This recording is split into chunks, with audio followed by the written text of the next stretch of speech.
Our special guest today is Chloe Spencer. Welcome to the show. Hi, thank you so much for having me. You're very welcome. So tell us a little bit about yourself, Chloe, and how you got started in the horror genre.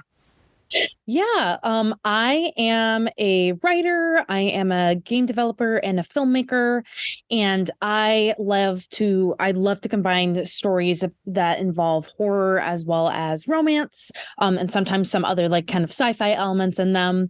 And I think I got started in the horror genre just kind of as a kid when I used to read like some pretty dark series and dark books, and I was a big fan of the really bad monster movies that they used to have on the Sci-Fi Channel. I watched those a lot with one of my brothers. Fantastic. So you said you were a filmmaker. Do you do the horror films as well? Yes. Yeah, I have made a few horror films. Are they very good? Not really. One was able to get into the Atlanta Horror Film Festival like a couple of years back. Because film has been so up in the air because of COVID, I kind of shifted like a lot of my focus to just writing. So within the past couple of years, I've been writing more than I think I've been like writing scripts for films and directing. But yeah, I mostly write horror films, and I will direct horror films as well. Fantastic. What about the game making? Do you do that with the horror genre, or is that sort of like a different genre that you sort of like go in with that with? Yeah, those are all different kinds of genres. I kind of have done like slice of life, like little romance, like dating games. But the one that I'm working on right now is a horror RPG, which is about a group of pirates that become stranded on an island that's infested with zombies.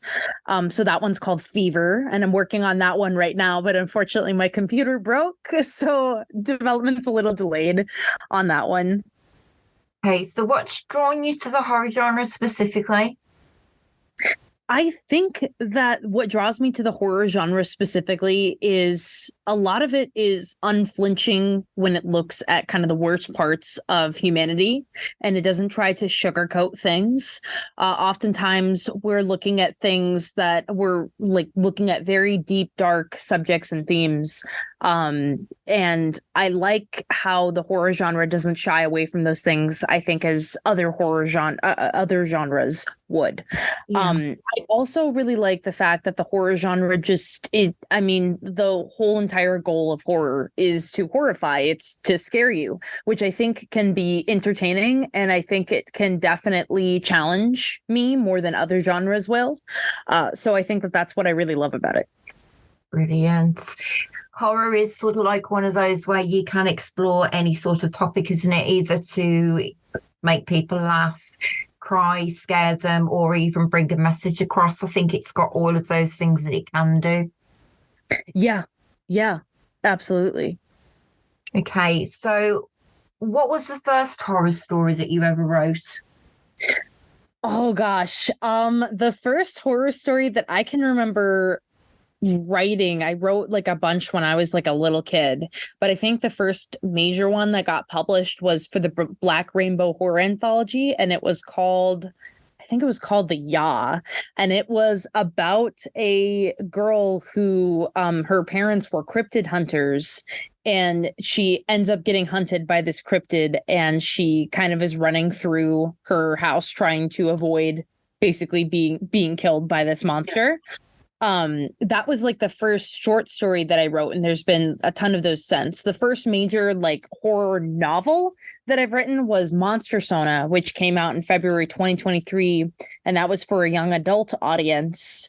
And that one was about a group of two teenage girls who basically a freak explosion kind of destroys their hometown, and they have to take off across the country in search of safety, but they're being pursued by armed men, mad scientists, and this really big secret that's threatening to tear the two of them apart. Brilliant.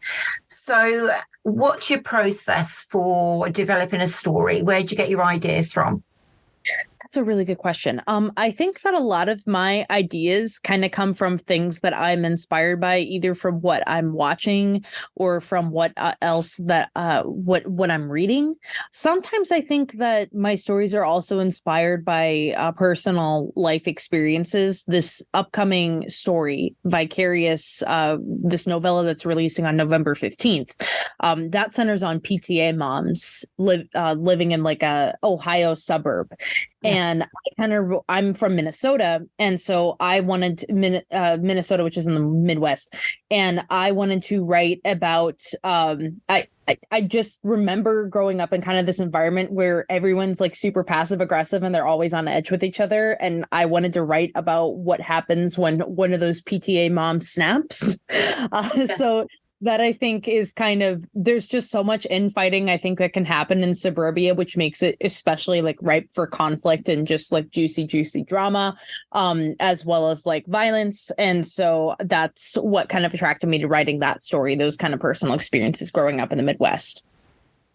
Yeah, you said they was personal experiences. Do you ever sort of like develop on the fears as well? Oh yeah, on my fears, yes. I have written there's another story that I've got coming out, another novella with Grindhouse Press sometime next year. And that one is about a woman who her childhood best friend is getting married to her grandmother. So she goes to stop this wedding from happening and they end up kidnapping her. And she discovers that her grandmother's a mad scientist who wants to like basically start over in her body. Like she wants a do-over at life. And so she's going to take her granddaughter's body. Yeah. And I think that the idea of losing control of body and the body and bodily autonomy are definitely subjects that I'm interested in. There's also like a fear of pregnancy that I think is explored in that book. And I am personally terrified of pregnancy. So that has absolutely made its way in there as well. Fantastic. So how about your characters? I know you said you sort of like developed them on sort of like a few little experiences. Do you add the fears into those as well? That's a good question. Thinking about Vicarious, which is the one that's coming out real soon, Gertie, I think Gertie develops this fear of going to the restroom because she was basically the whole premise behind that is that when she was a little kid, her mom was this true crime fanatic that used to tell her all these really inappropriate things, like someone's going to follow you into the bathroom and like assault you, blah blah blah. So Gertie develops this fear of going to the bathroom, which later becomes exacerbated because her the other kids at school pick up on it and they bully her for it. And I actually remember being a little kid and being actually like afraid to go to the bathroom because there were other people that would like bully me in there when I was really little. So I think that those fears have kind of worked their way in there. And I think that there's also like a little bit of a fear of being alone. I think to some extent, or a fear of being misunderstood. Those were definitely things that, because, you grow up being bullied a lot. You kind of develop this sort of terror, I think, of being misunderstood. Yeah. And so I think that across all of my books in the horror genre, there's a handful of characters, I would say, that have this fear of being misunderstood or this fear of being ostracized. And so they try to blend in even when it's really difficult for them to. Do you ever find that you put a message in your book, even though you're not meaning to?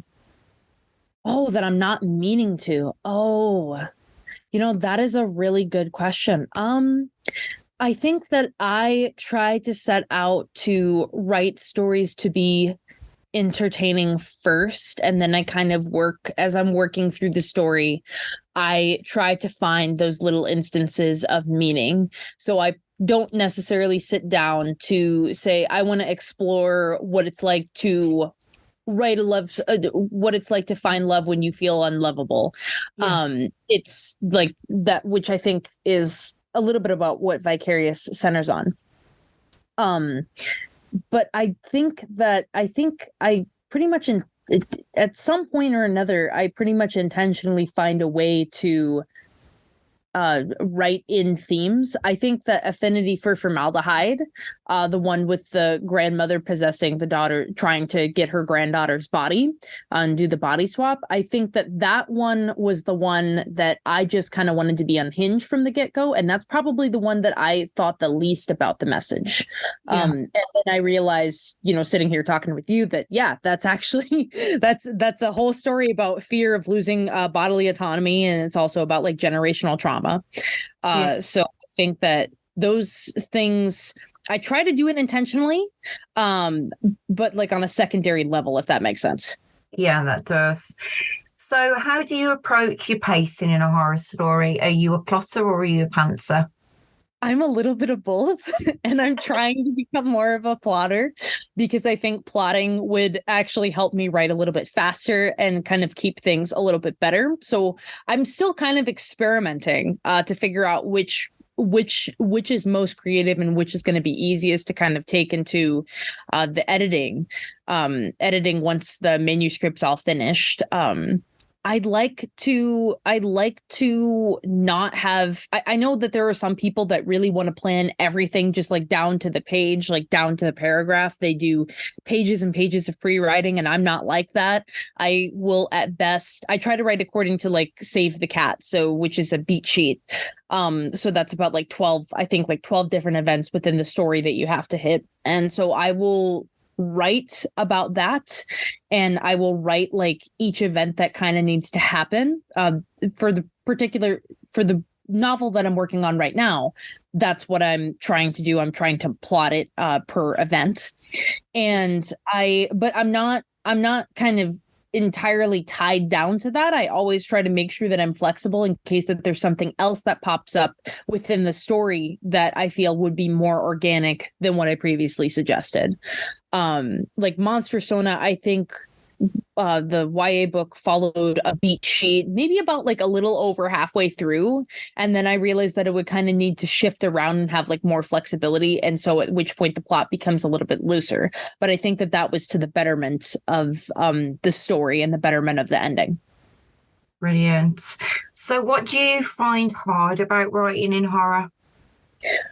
Oh, gosh. I think what I find hard about writing in horror is I always sit down and I ask myself whether or not something is going to be too much. I kind of have this, like, I think it ties into the fear of being misunderstood, where I sit down and I'm like, is this going to be too contentious? Is this going to be the thing that people are going to focus on more than whether or not this is actually a good story? That I think is the thing that I find hardest. I also think that while the goal of horror is to horrify, what I find difficult is I think making things actually scary, because what someone can find scary is so different across all different kinds of basically throughout, like all different kinds of people. They have different fears. So I think what's really interesting is that my work tends to be polarizing in terms of who is disturbed and horrified by it. Like there were some people with Monster Sona that were like, oh my God, like there's things that are happening in this book that are just, wow, this is too much for a YA book. And then there were other people that were like, it wasn't really that scary. And so you just, I guess it's kind of one of those situations where you can't win. And you have to kind of be okay with that. You have to be okay with the people that are not going to find it scary. They're not going to find it like as intense. And you have to just make sure that you're writing the story that you want to write, the story that you think is good, rather than kind of play to everyone's interests and try to make sure everything is scary. I think that with horror, I love the idea of being scary, and certainly that's one of the things that horror can accomplish. But I also think horror is... It serves a purpose in terms of being disturbing, and kind of in that disturbing horror can hold a mirror up to our own society and what we're like thinking about Tender as the Flesh, and the author name escapes me, but thinking about that and how it's kind of talking about how human society would devolve into cannibalism if we could no longer have animal products to eat. That book isn't horrifying. Like, I wasn't scared by it, but I was disturbed by it. And that's what I think makes it successful in its own right. It doesn't have to be scary. I think that its strengths are in that it's disturbing and holding a mirror up to ourselves as humans. Yeah. So what's been the most difficult scene that you've ever had to write? Oh gosh, I think the most difficult scene that I've ever had to write came up when I was writing Vicarious.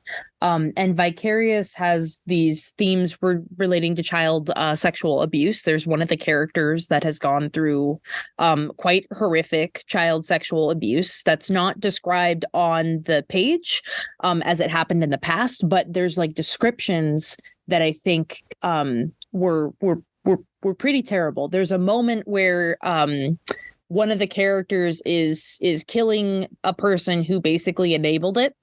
And I won't repeat it here because I think it's because I would be concerned about triggering someone.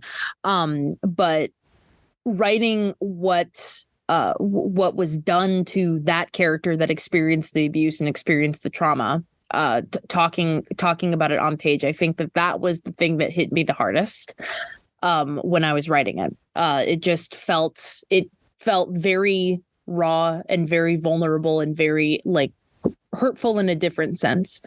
So I think that was probably the hardest scene, but then it also has the most satisfying payoff because you're killing one of the people that essentially enabled that abuse to happen.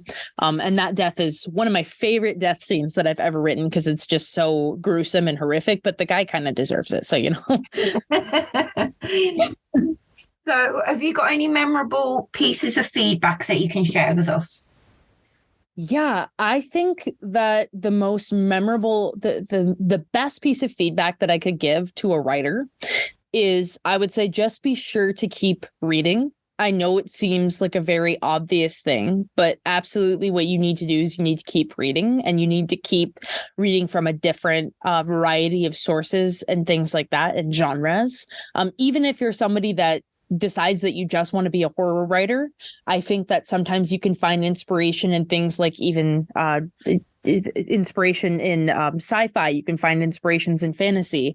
And I think that reading other genres will also help you when it comes to writing B stories. So for example, if you have a horror story with a romance as its B story, reading a couple of rom-coms is really going to help you kind of hone in on what is important and what makes that romance really shine and stand out. Fantastic. So what advice would you give to someone who is breaking out into horror? Oh, someone who's breaking out into horror, I would say be sure if they're trying to like navigate the publishing world, I would say be sure to make friends with other people. Be sure to reach out to anthologies, make friends with small independent presses, because I think that that's where horror is really kind of growing and blossoming right now, and where we're seeing some really challenging stories being written as well as some very diverse stories. And I think that those are also very accessible markets.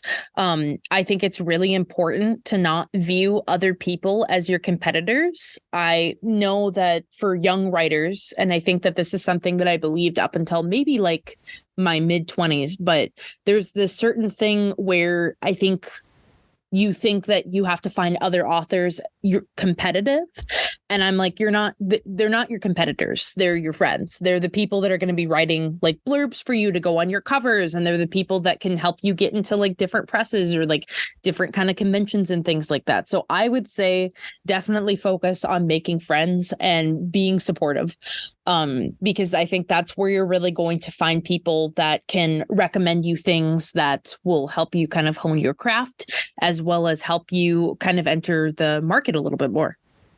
Fantastic. So you said Vicarious is available on the 15th of November.